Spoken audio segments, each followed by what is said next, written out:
Informative speaking, your second speech is going to be of the informative nature. And what I mean by informative is what we're going to kind of talk about here, and I'm going to give you some topic ideas too. Your world's kind of wide open when it comes to informative speaking, as long as you stick to more of a factual, objective speech. So let's look first at the definition of what I mean by informative speaking, and that is publicly addressing others to increase their knowledge, understanding, or skills. So you're basically teaching the audience, but they should be left to make up their own mind about the content. They can make their own judgments about it. You don't advocate for anything. You can't even use relative terms like something is the best or something is good. Nothing that might come off as judgmental. Very much just sticking to facts. And what's important to remember is because you're sticking to facts, you actually do have to cite these sources. So this information does not come from your personal experience like the first speech did. This information comes from research that you found or other sources that you found.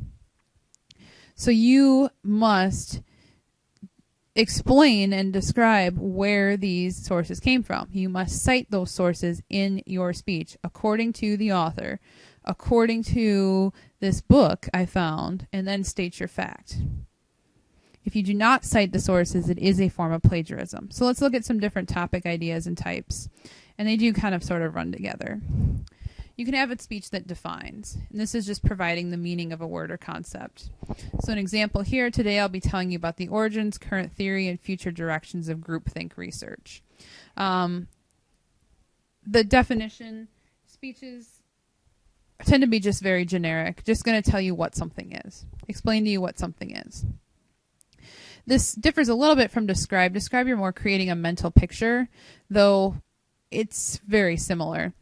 So here you're using words to depict or portray a person, place, object, or experience. Today I'll inform you about the landscape, culture, and food of Germany. So I'm going to talk about all these three different aspects of Germany, but instead of just telling you about the history of Germany and what Germany is, I'm going to actually more create this mental picture for you so you kind of feel like you're in Germany. Where you have to where you kind of run into trouble, though, is after you describe, you can't say, so I hope you all now want to go to Germany, because you're not trying to sell Germany, you're just trying to describe Germany. Informative speeches that explain might be why something occurred or how something works. So today I'll explain to you how a tornado forms, prediction of tornadic activity, and the damage that it can do. So you're just explaining, it's kind of like the how or the why. But when you do the why, you have to be cautious of knowing that why is actually a factual statement. Why a lot of times can be explained a lot of different ways depending on the person and their opinions. And you have to stick with an unbiased source here. If there's any question about why something actually did occur, you need to stick to, again, proven facts only. If it's some sort of conspiracy, then we're getting into a question of fact, which is a persuasive speech. So again, you're sticking just to facts here as to why something occurred. And then finally, speeches that demonstrate. These tend to be actually the most common ways to do an informative speech, showing how to do something. So you might show how to bake chocolate chip cookies, which is my example here. Today I'll be showing you how to make chocolate chip cookies by demonstrating the ingredients necessary, mixing the ingredients, and baking the cookies. So before I get into some of these guidelines, I want to talk about some other options for speeches that students have done in the past that have worked really well. One of the most common ones that students do for the informative speech is they'll choose a disease.